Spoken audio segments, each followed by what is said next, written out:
असा विचार पण नका आणू मनात. माणसानं आपली ताकद ओळखून वागावं. हातावरचा देव जरी आला ना खाली तरी मला हे करण्यापासून कुणीच थांबवू शकत नाही. देवाची गोष्ट लई लांब राहिली. बघ आता तुझा हिसाब कसा निगेटिव्ह मध्ये नेतो आम्ही. आता तू आहेस आणि आईसाहेब आहेत. आमच्या आईसाहेबच हिसाब करतील. वहिनी साहेब, वहिनी साहेब का बाजूला.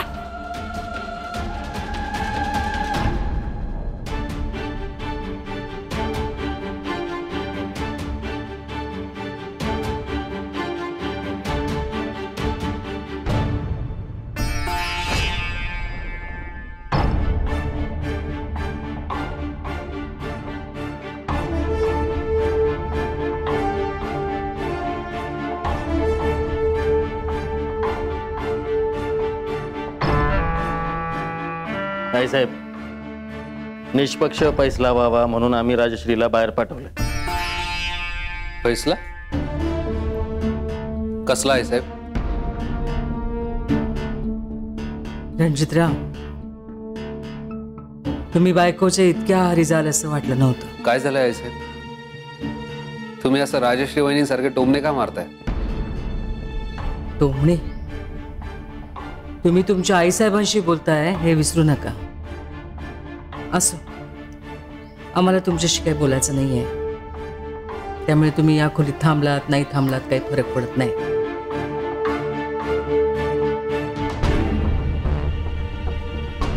थांबताय काय? हरकत नाही. आम्हाला तुमच्या बायकोला एक प्रश्न विचारायचा आहे. इथं समोर या.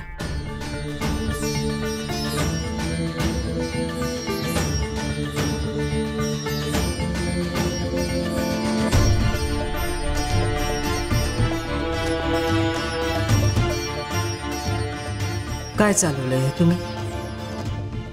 ऐसे पुस्तक वाचणं अभ्यास करणं चुकीचं आहे का?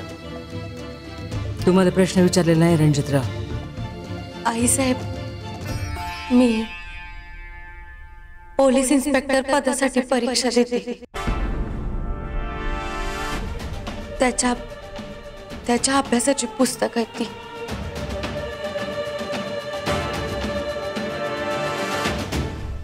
तुम्ही काय ढाले पाटलांच्या इज्जतीची माती करायची ठरवली काय? आधी घरातल्या सगळ्यांना जेलची हवा खायला घातलीत, आता हे काय आहे? डोकं फिरलंय का? डोकं फिरलंय का तुमचं?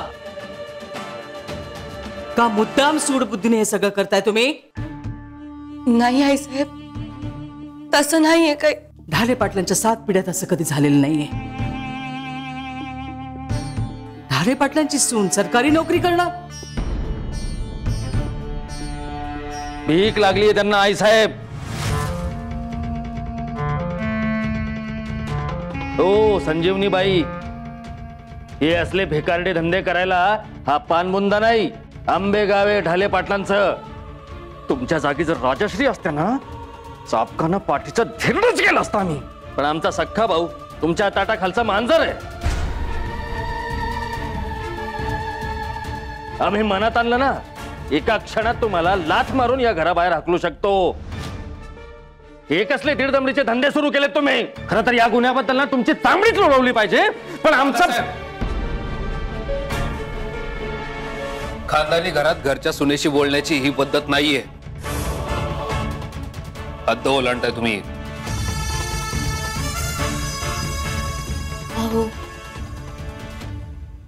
दादासाहेब भाऊजी माझ्याशी बोलू शकतात. त्यांचा अधिकार आहे तो. तुम्ही या सगळ्याच्या मध्ये नका पडू.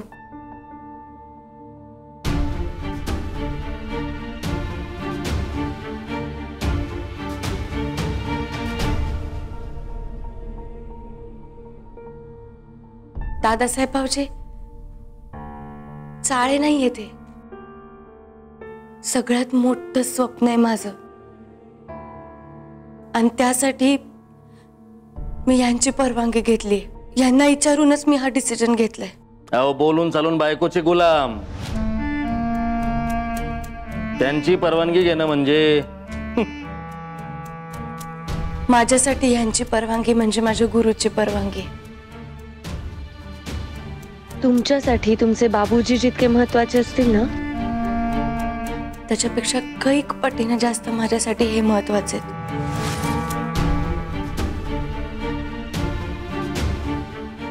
बापूजी बस बस.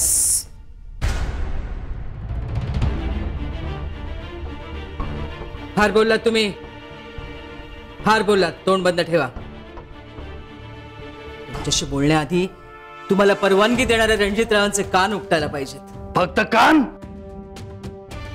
मी तर म्हणतो त्यांची मानच मुरगाळायला पाहिजे. या छछोड बाईच्या नादा पाहिजे. साहेब, बाई नाही, बायको आहे ती माझी. तिच्याशी असभ्य भाषेत बोलायचं नाही. नाहीतर काय, आधी वर्दीची धमकी दाखवत होता, आता कशाची दाखवणार? या तुमच्या बायकोच्या प्रेमापोटी वर्दी तर गेली, आता मान सुद्धा जाणार. रणजित, दादासाहेब शांत राहा तुम्ही. रणजित, तुम्ही बायकोच्या प्रेमात आंधळे झालात का मती गुंग झालीये तुमची? काही नसताना यांनी अख्खं घर हलवून सोडलं होतं. आता वर्दीचं खोलीत मिळाल्यावर घर पेटवायला निघतील त्या. आई साहेब, हो तुम्ही असा का विचार करताय? ती स्वतःच्या जीवावर, स्वतःच्या कर्तृत्वावर एक रिस्पेक्टेबल नोकरी करू पाहते. प्रॉब्लेम काय? वा, स्वतः कमवायची लायकी नाही राहिली, आता बायकोला कमवायला पाठवणार. अहो, असं असतं तर आम्हाला सांगायचं ना. महिन्याच्या महिन्याला तोंडावर पैसे फेकून मारले असते तुमच्या.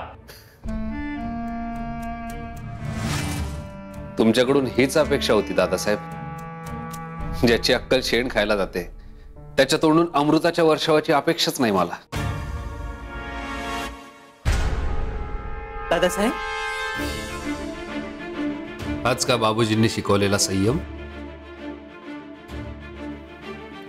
पैसे फुकटच गेले म्हणायचे.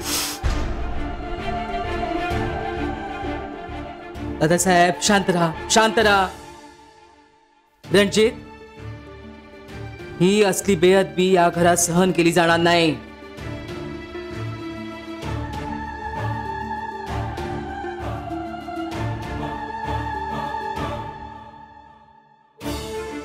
मग कारण नसताना माझ्या बायकोच्या पायात बेड्या बनवून तिच्या प्रगतीच्या आड आलेलं मी खपवून घेणार नाही.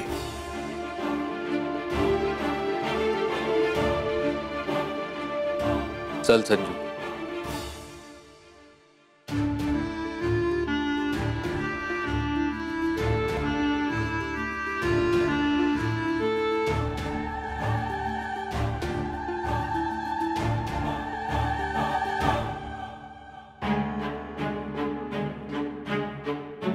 अहो, का वागलात तुम्ही असं?